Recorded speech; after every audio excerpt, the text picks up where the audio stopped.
अगला हमारा टॉपिक है एनोमलस बिहेवियर। देखिए ये टॉपिक हमने पढ़ा था एस ब्लॉक एलिमेंट के अंदर भी कि जो उनका फर्स्ट मेंबर होता है एस ब्लॉक एलिमेंट में, लाइक लिथियम था ग्रुप 1 के अंदर, बेरिलियम था ग्रुप 2 के अंदर, कि फर्स्ट मेंबर की जो प्रॉपर्टीज होती हैं कंपाउंड के properties they are quite different from the remaining group elements और हैवियर मेंबर्स।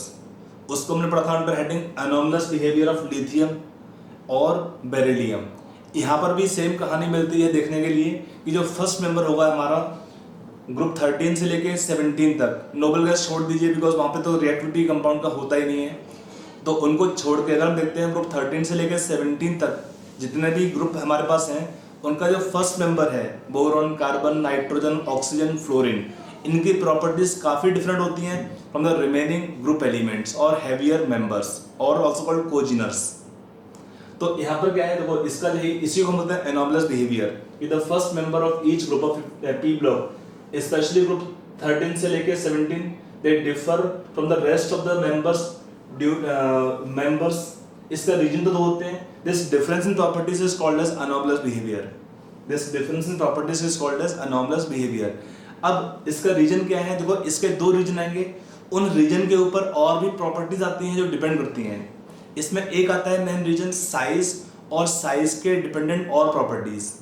जैसे पहला हमने लिखा है, आप इसको नोट कर लेंगे आराम से, पहला है size and other properties which depend on size. काफी सारी प्रॉपर्टीज हैं जो साइज के ऊपर डिपेंड करती हैं एलिमेंट्स के लिए। जैसे अगर हम देखते हैं लिथियम के केस में, बेरिलियम के केस में, सेम यहाँ भी देखने को मिलता है कि जो पहला मेंबर होता है उसकी प्रॉपर्टीज डिफरेंट होती हैं फ्रॉम द हैवियर मेंबर्स। जैसे एग्जांपल देखो क्या कहता है, एक स्मॉल साइज, जो हमारा फर्स्ट मेंबर है साइज काफी छोटा होता है इसके अंदर। सेकंड होता है साइज छोटा होने से क्या होता है, अट्रैक्शन ज्यादा होगा इलेक्ट्रॉन्स के लिए, तो उससे क्या होगा कि एलिमेंट है हाई आयनाइजेशन एंथैल्पी। और साथ में क्या होता है, साइज छोटा होने से अट्रैक्शन ज्यादा होगा इलेक्ट्रॉन्स के लिए, तो उससे क्या है, element will also have high electronegativity. जो पहला मेंबर है उसमें क्या आता है, एक आता है रीजन ये वाला, they have small size, they have high ionisation enthalpy, they have high electronegativities. Than the remaining group element, इससे प्रॉपर्टी में फर्क पड़ता है। और सेकंड आता है रीजन यहाँ पर absence of the vacant d orbitals. ये सेकंड रीजन भी काफी इंपॉर्टेंट है कि जो देखो हमारे पास जो सेकंड पीरियड एलिमेंट में क्या होता है, कॉन्फ़िगरेशन 2s2p, 2d होता नहीं है। तो without availability of vacant d orbitals properties काफी डिफरेंट रहती हैं group second period of the element of second period from the remaining group members. तो इसका आता है सेकंड पीरियड एलिमेंट्स के अंदर क्या है, they don't have vacant d orbitals. इससे होता क्या है, इसके ऊपर कौन सी प्रॉपर्टीज डिपेंड करती हैं, इसके ऊपर एक आता है मैक्सिमम कोवेलेंसी ऑफ 4। जो हमारे एलिमेंट्स हैं सेकंड पीरियड के, इनके अंदर कितना आएगा कोवेलेंसी, मैक्सिमम 4 तक होता है। कैसे होगा 4 तक, क्योंकि they can involve only s and p orbitals. अगर मैं यहां लिख लेता हूं थोड़ा सा इसके बारे में, अगर हमारे पास s और p ही इलेक्ट्रॉन्स खाली इन्वॉल्व होंगे तो क्या होगा, involving 4 orbitals they can form 4 bond maximum. अगर s और p होगा खाली 2s2p में। अगर हम देखते हैं अदर मेंबर्स होंगे उसमें 3s 3p और साथ में 3d भी आगे वैकेंट रहते हैं। 3s 3p 3d ये सारे वैकेंट होंगे, सॉरी वैकेंट होंगे 3d ऑर्बिटल्स। 2d नहीं होता है इसमें, ध्यान रखिए। इससे होता क्या है कि जो यहाँ पे n कैन भी 3 4 5 6 आगे भी रह सकता है। तो होता क्या है, इन एलिमेंट्स के पास वैकेंट d ऑर्बिटल भी होते हैं, उनको इन्वॉल्व करके they can form more than 4 covalent bonds और they can show covalency of more than 4। जैसे एग्जांपल देखो बोरॉन, नाइट्रोजन, इसमें क्या होता है, कोवेलेंसी कितना है, मैक्सिमम 4 है। इसका 4 बॉन्ड्स हैं, इसका involving 1 charge negative 1, BF4 negative, ammonium plus में 4 ही बॉन्ड है। बॉन्ड 4 से ऊपर होना पॉसिबल नहीं होता है। कोवेलेंसी मैक्सिमम 4 होता है इन एलिमेंट्स के लिए। किन एलिमेंट्स के लिए, element of second period. But जो रिमेनिंग मेंबर्स होते हैं दे can show covalency more than 6 involving vacant d orbitals. इसको यूज कर लेते हैं बॉन्ड फॉर्मेशन के लिए। तो जैसे आपका अगर हम आयन देखते हैं BF3 से पहले BF4 negative ion, but Al form AlF6 3 minus ion. Silicon का भी है SiCl6 होगा, SiCl6 2 PCl5 PCl6 minus, SF6, IF7, यहाँ पर क्या है, जो सेंट्रल एटम है they have covalency more than 4। ये काफी कॉमन क्वेश्चन होता है एग्जाम के अंदर है कि like NCl3 NPCl5 exist but NCl5 does not exist, SF6 exist but OF6 does not exist. काफी कॉमन क्वेश्चन आपका आता है बोर्ड में, 1 नंबर क्वेश्चन तो 1 मार्क क्वेश्चन में। तो रीजन आप लिखेंगे यही कि without availability of vacant D orbital the element of second period they can not expand the octet. उनका एक्सपेंशन ऑक्टेट का पॉसिबल नहीं है without vacant d orbitals. But जो हैवियर मेंबर्स होते हैं उसके अंदर वैकेंट डी ऑर्बिटल होते हैं। इसकी वजह से क्या होता है, दे can form more than 4 covalent bonds. एक तो ये एग्जांपल आता है प्रॉपर्टीज का जो लिंक होता है इसी पॉइंट से।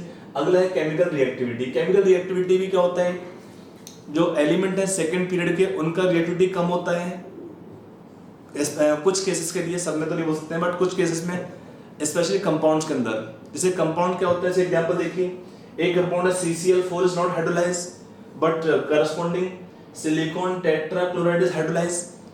एलिमेंट जो हेवियर मेंबर्स के हैं इनके अंदर क्या होते हैं, वैकेंट डी ऑर्बिटल्स, उसको इन्वॉल्व करके यूज करके they can form more than 4 covalent bond and also they can show more chemical reactivity. जो हेवियर मेंबर्स हैं they are more reactive compared to the second period elements. इसका reason क्या होता है, इसका रीजन होता है कि वाटर का अटैक करना पॉसिबल नहीं है कार्बन के पास, बिकॉज कार्बन में क्या है, नो वैकेंट डी ऑर्बिटल्स। यहाँ पे क्या होता है, सिलिकॉन है वैकेंट डी ऑर्बिटल्स, तो सिलिकॉन के जो वैकेंट डी होंगे उसमें वाटर अटैक करता है न्यूक्लियोफाइल। तो वहां पे क्या होता है, they will have 5 coordination number, मतलब 5 बॉन्ड बन जाएंगे सिलिकॉन के। एक बॉन्ड बनेगा एक्स्ट्रा वाटर से, वाटर एक्ट एज न्यूक्लियोफाइल। इसलिए इसका आपको मैकेनिज्म समझा दूंगा आगे पढ़ाऊंगा रिएक्शंस में, देखेंगे उसमें मैकेनिज्म कैसे होता है, mechanism for the reaction of hydrolysis of silicon tetrachloride. तो उसमें आप देखेंगे इस पॉइंट को। तो ये कॉमन पॉइंट है, reactivity is more of the heavier members than the element of second period because of availability of vacant d orbitals. अगला पॉइंट आता है, तो फर्स्ट इसका जो tendency to form multiple bonds, मतलब पाई बॉन्डिंग बनता है 2 एटम के बीच में। तो the first member differ in tendency to form P pi bonds to itself और अदर। ये फर्स्ट मेंबर के अंदर ये एबिलिटी होता है कि first members that is the second period elements they can form P pi covalent bonds with itself और with the other atoms. Common example दिया है, कार्बन के जो carbon form covalent bond with carbon और nitrogen can form with nitrogen और O can form with oxygen. Other element means carbon can form pi bond with nitrogen, oxygen, और nitrogen can form pi bond with the oxygen. ये क्या है, सब pi bond बनेंगे यहाँ पर। जो हमने लिखा ना कि यहाँ पे बना है डबल बॉन्ड, यहाँ पे ट्रिपल बॉन्ड है, तो कौन से पाई बॉन्ड होंगे इस केस में, सब में only p pi bonds, they have no vacant d orbitals. तो इसमें वैकेंट डी के बिना कोई भी डी पाई बॉन्ड इन्वॉल्व होता है। बट इन हैवी मेंबर्स देखो, जब साइज बड़ा होता है, हैवी क्या होगा, 3D कम से कम होगा या 4D या 5D होंगे, तो वहां पर क्या होता है, दे हैव बिगर ऑर्बिटल्स। तो बिगर से क्या होता है, उनका पाई बॉन्डिंग का टेंडेंसी कम होता है या वीक पाई बॉन्ड बनते हैं। फिर भी अगर बनते हैं तो पी पाई बॉन्ड बनेगा नहीं इसका साइज बड़ा होने से, but they form D P pi bonds और डी पाई बॉन्ड्स। यहाँ पे लिखा है this pi bond is not strong. इसका रीजन है स्ट्रॉन्ग नहीं होता है हेवियर मेंबर्स के अंदर। इसलिए क्या होता है, the heavier members therefore form pi bonds which involve D orbitals, that is they form D pi bonds और डी पी पाई बॉन्ड्स। ठीक है, इससे और क्या होता है, जब जो ये पाई बॉन्डिंग है डी पाई बॉन्डिंग और डी पी पाई बॉन्डिंग ये इतना स्ट्रॉन्ग नहीं होता है, तो स्टेबिलिटी के अंदर कंट्रीब्यूशन कम होता है इस टाइप की पाई बॉन्डिंग का। स्टेबिलिटी में इसका कंट्रीब्यूशन कम होगा इस टाइप के पाई बॉन्डिंग का, याद रखना पॉइंट को। और साथ में क्या होता है कि in same oxidation number element can show different coordination numbers, different covalent bonds. Example देखिए इसमें क्या आता है,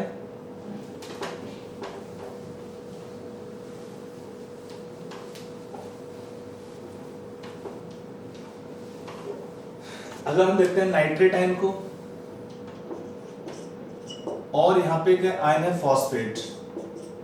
यहाँ पे क्या आता है, नाइट्रेट का यहाँ पर coordination number means attachment to other atoms कितना होगा, 3 ओनली। और यहाँ पे कितना है, फॉस्फोरस का कोऑर्डिनेशन नंबर 4 आता है। यहाँ पे क्या होता है, डी है नहीं तो क्या होता है इसमें, नाइट्रोजन की तरफ कैसे बॉन्ड बनाएंगे, एक डबल बॉन्ड, एक डेटिव बॉन्ड, एक सिंगल बॉन्ड। तो यहाँ पे क्या है, नाइट्रोजन के 3 अटैचमेंट है अदर एटम से, तो इसको अपने 3 कोऑर्डिनेशन नंबर। यहाँ पे क्या है, फॉस्फेट वाले केस में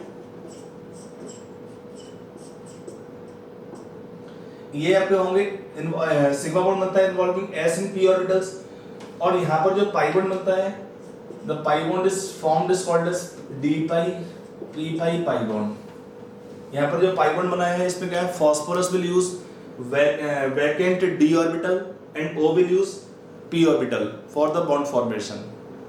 जैसे एग्जांपल अगर मैं शो करता हूँ फास्फोरस वाले केस में, यहाँ पे पहले क्या है, इलेक्ट्रॉन का एक्साइटेशन होगा D के अंदर। यहाँ पे क्या होता है, नाइट्रोजन वाले केस में no vacant d orbitals, hybridisation different होता है। यहाँ पे एक बनेगा डेटिव बॉन्ड विद ऑक्सीजन,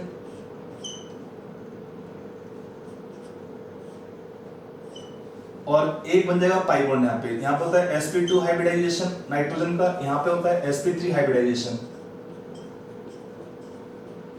ये हुआ एक्साइटेशन के बाद, एक ऑक्सीजन 2 3 4, यहाँ पर होता है sp3 हाइब्रिडाइजेशन। अब जो पाई बॉन्ड बनता है वो कहां से बनेगा, इस D को यूज करके और O का P यूज करके जो पाई बॉन्ड बनता है यहाँ पर, this will form the electron जो बचेगा इसमें, that form pi bond with the oxygen. तो ये फास्फोरस का होता है D ऑर्बिटल और O का होता है P ऑर्बिटल, जिनकी हेल्प से बनता है पाई बॉन्डिंग। यहाँ पे कितना इसका कोऑर्डिनेशन नंबर है फास्फोरस का, 4। दोनों केस में कितना ऑक्सीडेशन नंबर है फास्फोरस का या नाइट्रोजन का, +5 ऑक्सीडेशन नंबर है। यहाँ पे इसका 3 कोऑर्डिनेशन नंबर है, यहाँ पे 4 आएगा कोऑर्डिनेशन नंबर। तो ऐसे हम प्रॉपर्टीज को देखते हैं, जो और भी आगे प्रॉपर्टीज पढ़ते हैं। लाइक एक आता है मेटेलिक नॉन मेटेलिक नेचर। देखो होता क्या है कि पी ब्लॉक एलिमेंट में हमारे सारे ही नॉन मेटल्स हैं और मेटलॉइड्स भी हैं, प्लस कुछ मेटल्स भी होते हैं।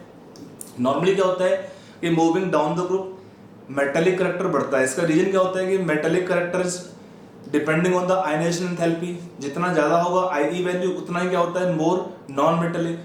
जितना कम होगा आयनाइजेशन एंथैल्पी उतना ही क्या होता है, मोर मेटेलिक करैक्टर। तो on moving down the group metallic character increases, while moving along the period metallic character will decrease and non-metallic character increase on moving along the period। इसमें होता क्या है, प्रॉपर्टीज फर्क पड़ता है मेटल्स और नॉन मेटल्स के, कि like non metal oxides are mostly acidic in nature, while metallic oxides क्या होते हैं, mostly basic in nature and sometime they can show amphoteric behaviour also. और साथ में जितना हाई ऑक्सीडेशन नंबर आता है मेटल्स का या नॉन मेटल्स का, उतना ही एसिडिक नेचर बढ़ता है, चाहे आपका फिर मेटल ऑक्साइड हो और चाहे आपका फिर हो नॉन मेटल ऑक्साइड। कि जितना अधिक ऑक्सीडेशन नंबर होता है उतना ही टेंडेंसी होता है कंपाउंड का एसिडिक नेचर का बढ़ाने का, ऑक्साइड्स के लिए भी और ऑक्सो एसिड के लिए भी। तो ये हम प्रॉपर्टीज पढ़ेंगे ग्रुप वाइज जब हम पढ़ेंगे। तो ये हमारा था general introduction P block element के बारे में। अब हम शुरू करते हैं ग्रुप 13 एलिमेंट से, बोरॉन फैमिली से। Hello students, now we start p block elements with group 13 elements। group 13 element also called as boron family, क्योंकि इसका जो पहला मेंबर क्या है, बोरॉन। नॉर्मली हमारे जो p block elements है उसमें नाम होता है बोरॉन फैमिली, क्योंकि पहला मेंबर बोरॉन होता है ग्रुप 13 के केस में। ग्रुप 14 को बोलते हैं कार्बन फैमिली, बिकॉज उसका पहला मेंबर कार्बन है एंड सो ऑन। तो यहाँ पर क्या है, इसको बोलते हैं बोरॉन फैमिली। इसमें जो क्वेश्चंस मिलते हैं वो मिलते हैं हमको है about the general trend in properties और compounds, chemical reactions of the boron family members. ठीक है, तो इसमें हम देखते हैं, पहले हम देखते हैं एलिमेंट का जनरल प्रॉपर्टीज। एक ओवरव्यू मिलेगा, ओवरव्यू लेंगे यहाँ पर। उस ओवरव्यू को लेने के बाद हम एलिमेंट का जो प्रॉपर्टीज लिखा है इसको एक बार और थोड़ा सा एक्स्ट्रा देखते हैं लॉजिकली या रीजनिंग वाइज। ठीक है, तो पहले देखते हैं यहाँ पर हमारे एलिमेंट्स कौन से। यहाँ पे table we have made one table जिसमें एलिमेंट्स होंगे और उनका दिया है कुछ atomic and physical properties of group 13 elements. यहाँ पर क्या क्या ये प्रॉपर्टीज यहाँ पे लिखा हुआ है, और यहाँ पर है elements boron, aluminium, gallium, indium, thallium. Simple ध्यान रखिएगा। देखो एटॉमिक नंबर का ऑलरेडी मैंने आपको बताया ट्रिक कि कैसे याद करना है। पहले का आपको याद होता है बोरॉन का, फिर करना क्या है +8 +18 +18 +32। आपको इस सीक्वेंस में एक नंबर जो ऐड करते रहना है और आपको नेक्स्ट एलिमेंट का एटॉमिक नंबर मिलता रहता है पी ब्लॉक एलिमेंट्स के लिए। पहले मैं +8 किया, फिर +18, फिर +18 और फिर नेक्स्ट 32 ऐड करते हैं। तो ये हुआ एलिमेंट का एटॉमिक नंबर और फिर ये मास नंबर। इनका याद करने का रिक्वायरमेंट बहुत नहीं है। ग्रुप एटॉमिक नंबर फिर भी आपको एक बार इंपॉर्टेंट हो सकते हैं। मास आपको नॉर्मली मिलता है क्वेश्चंस के अंदर है। रफली हम लेते हैं for aluminium 27 for doing numerical questions, बाकी आपको मिलता है एग्जाम में। यहाँ पे एलिमेंट का general electronic configuration, see the configuration part is very important, क्योंकि इसके ऊपर हमारी जो प्रॉपर्टीज का वेरिएशन जो इरेगुलर होता है यहाँ पर वो डिपेंड करता है। ग्रुप 13 एलिमेंट ऐसे हैं जिसमें प्रॉपर्टीज का वेरिएशन काफ़ी इरेगुलर होता है। मे बी आपका एटॉमिक साइज ऑफ ये टेबल को एक बार देखेंगे, उसका जो मेन रीजन है वो है एलिमेंट का electronic configuration. Outermost shell में सब में सेम कॉन्फ़िगरेशन होता है NS2 NP1, बट जो उसके इनर कोर होते हैं वो वेरी करते रहते हैं। अगर हम बात करते हैं बोरॉन और एल्यूमिनियम का, तो इसके इनर कोर में कितने इलेक्ट्रॉन, कौन सा है, नोबल गैस कोर होता है।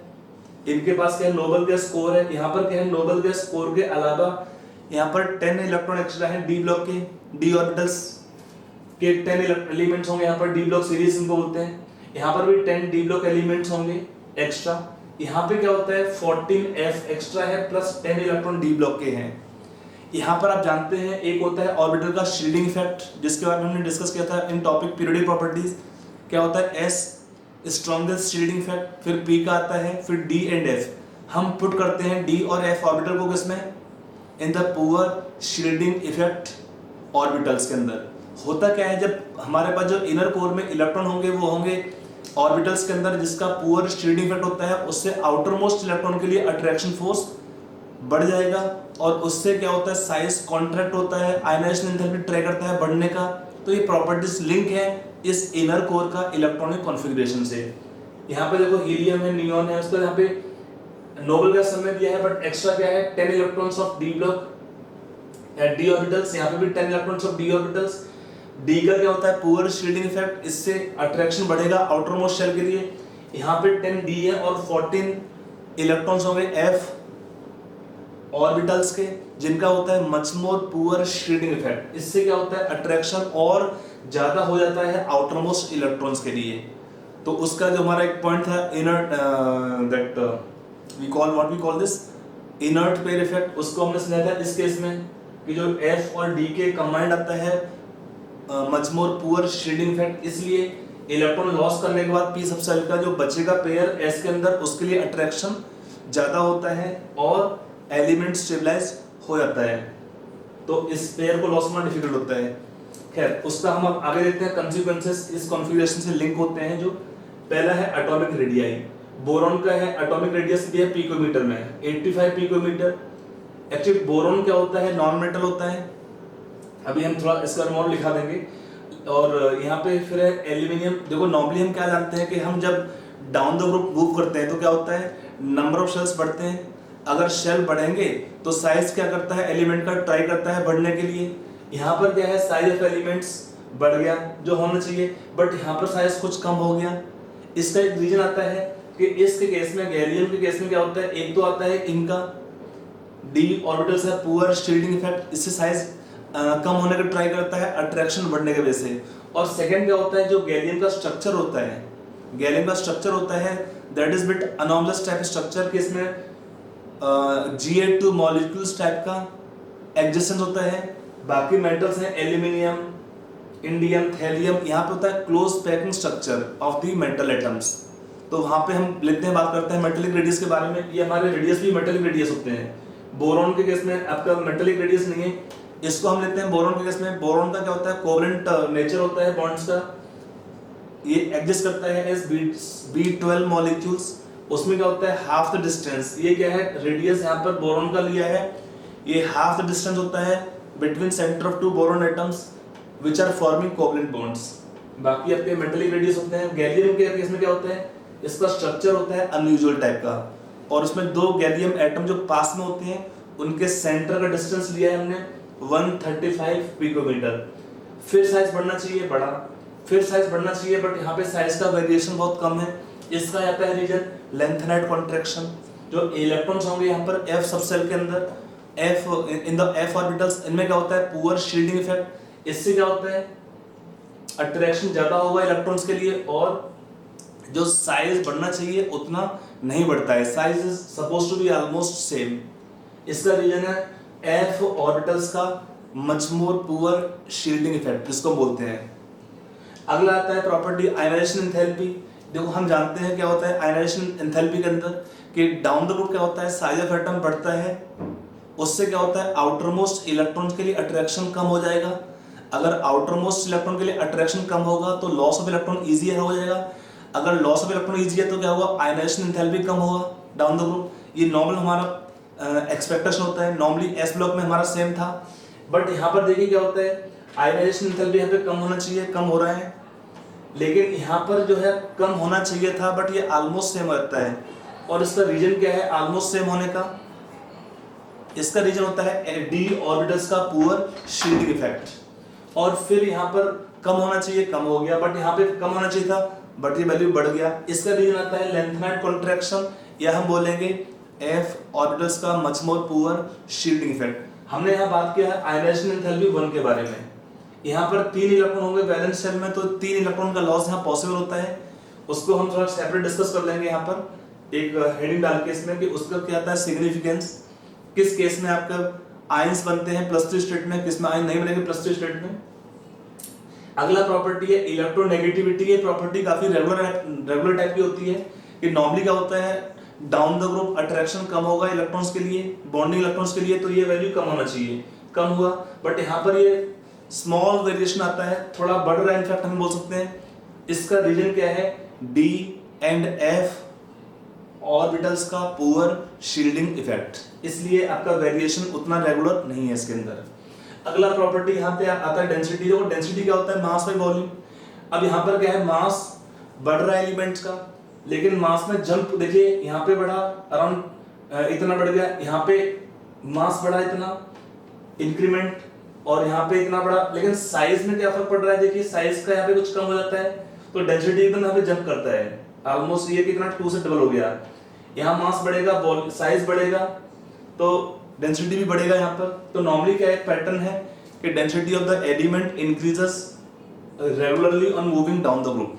डेंसिटी बहुत बढ़ता है, एक बार जंप करता है यहाँ से यहाँ तक, और फिर यहाँ से यहाँ तक भी जंप एक बड़ा होता है, बिकॉज इस केस में साइज का उतना बढ़ना नहीं है जितना मास बढ़ता है। तो मास का ज्यादा बढ़ेगा कंपेयर टू साइज, तो डेंसिटी में इंक्रीमेंट ज्यादा होता है। अगला आते हैं मेल्टिंग पॉइंट्स। मेल्टिंग पॉइंट का एक रीजन है स्ट्रक्चर बेस है, इसको समझेंगे सेपरेटली, बट एक पैटर्न देखिए मेल्टिंग पॉइंट का। बोरॉन का स्ट्रक्चर होता है, नेटवर्क होता है, कोवलेंट नेटवर्क टाइप स्ट्रक्चर होता है, उसलिए इसका मेल्टिंग पॉइंट हाईएस्ट है। पैटर्न क्या है मेल्टिंग पॉइंट का, यहाँ से यहाँ तक बढ़ता है, कम होता है, और फिर यहाँ से यहाँ तक बढ़ता है। इसको सेपरेट समझाएंगे मेल्टिंग पॉइंट के बारे में।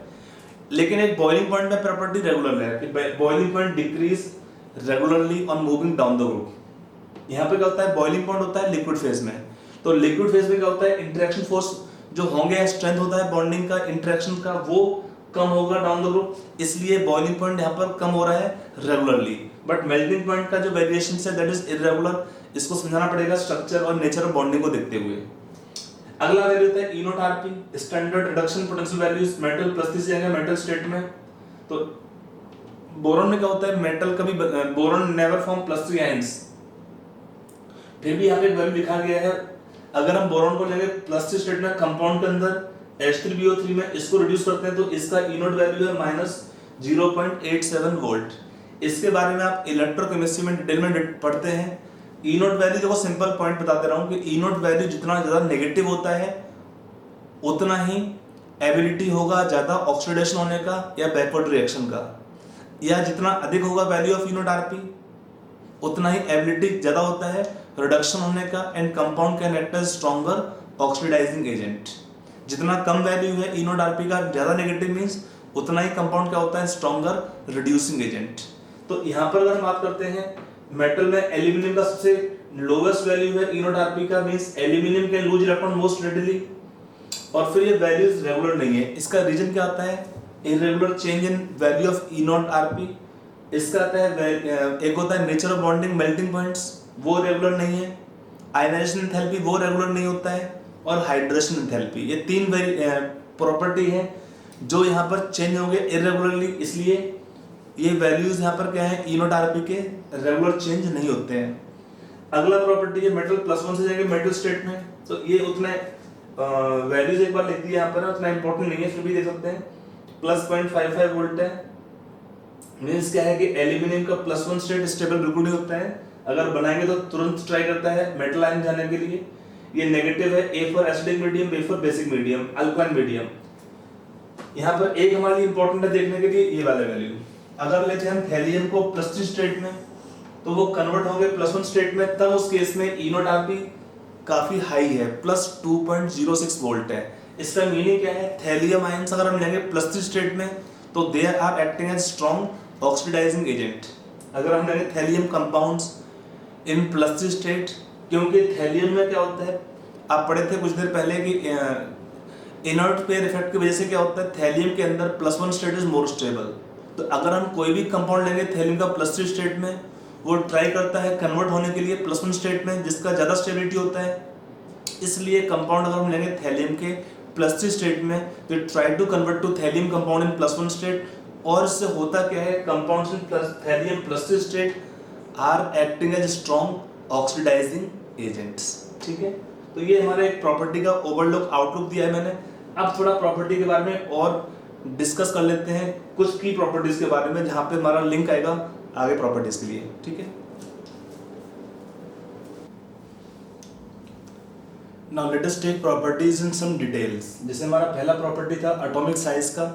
यहाँ पर क्या होता है, एटॉमिक साइज में हम नॉर्मली मेजर करते हैं मेटेलिक रेडियस, बट हम जानते हैं बोरॉन क्या है, नॉन मेटल है। उसका रीजन क्या होता है, very high ionisation enthalpy of boron, जिसकी वजह से बोरॉन क्या होता है, नॉन मेटल। तो यहाँ पर क्या है, मेटेलिक रेडियस, यहाँ पर एलिमेंट क्या है, they increase regularly on moving down the group, they do not increase. In fact there is no regular pattern. Already हम इसको प्रॉपर्टी को देख सके हैं कि कंपेयर टू एल्यूमिनियम, गैलियम का साइज स्मॉल होता है। फिर था थैलियम और आपका जो इंडियम है, उनका साइज भी काफी सिमिलर होता है। तो उसका रीजन क्या होता है, उसका रीजन होता है इलेक्ट्रॉनिक कॉन्फ़िगरेशन के ऊपर बेस होता है। देखो यहाँ पर पहले लिखते हैं, बोरॉन क्या है, नॉन मेटल, और इसका जो रेडियस कैसा है, it is radius given is half the distance of closest approach in the structure. Boron क्या होता है, इसका एक नेटवर्क बनाता है B12 मॉलिक्यूल के फॉर्म में। B12 मॉलिक्यूल में दो बोरॉन के जो एटम के बीच में बॉन्ड होता है बीच के अंदर, उन एटम के बीच का डिस्टेंस का हाफ डिस्टेंस लेते हैं, उसको हम लेते हैं बोरॉन का रेडियस। तो radius given is half the distance of closest approach in the structure. Gallium का भी साइज छोटा होता है एल्यूमिनियम से। उसके दो रीजंस हैं, एक तो आता है डी ऑर्बिटल का पुअर स्टेडिंग इफेक्ट, और एक रीजन आता है उसमें क्या, गैलियम का unusual structure. Gallium has unusual structure, it consist of Ga2 molecules type का हम अज्यूम करते हैं, और उनके बीच का जो डिस्टेंस होगा उसका half. The value of radius is half the distance of closest approach. और बाकी में क्या है, others have closed packed structure of metals. The size do not follow regular trend due to filling of electrons in d and f orbitals in gallium, indium and thallium। देखो हम जानते हैं, एक आता था term shielding effect. Shielding effect के बारे में क्या था, अगर हम थोड़ा सा आइडिया आपको होगा,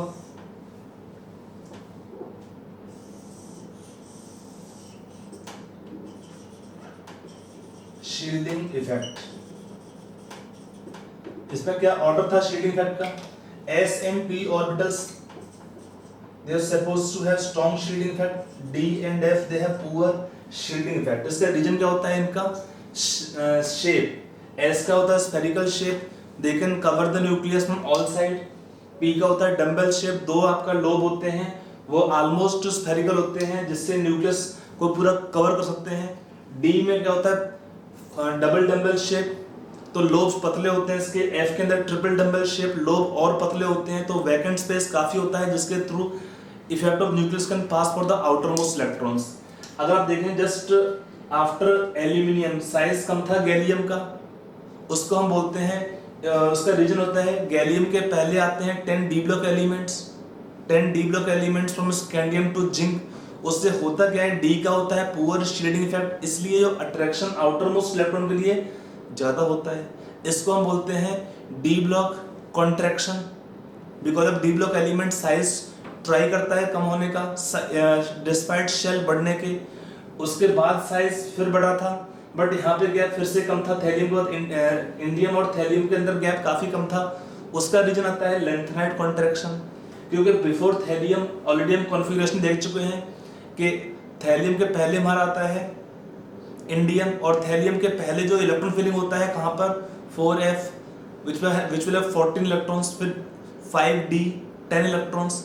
तो f का क्या होता है, much more poor shielding effect, इसलिए अट्रैक्शन और ज़्यादा होगा आउटर मोस्ट इलेक्ट्रॉन्स के लिए थैलियम के केस में। इसलिए साइज इंडियम और थैलियम का ऑलमोस्ट सिमिलर होता है या सेम बोल सकते हैं उसको हम। फिर क्या होता है, the large difference in the size of boron and aluminium results in many differences in properties. कहते हैं जैसे एक boron is non metal and have very high melting point, boron always form covalent bonds और covalent compound, और क्या है, it's oxide is acidic nature, B2O3 बनेगा, उसका आगे देखेंगे एसिडिक नेचर होता है। एल्यूमिनियम का होता है in contrast aluminium is metal, have much lower melting point and it's oxide is amphoteric in nature. ठीक है, तो इसका जो मेन पॉइंट आता है कॉन्फ़िगरेशन के ऊपर, ये प्रॉपर्टीज का वेरिएशंस डिपेंड करता है। अब अगला हम प्रॉपर्टी लेंगे इलेक्ट्रोपॉजिटिव एंड मेटालिक नेचर।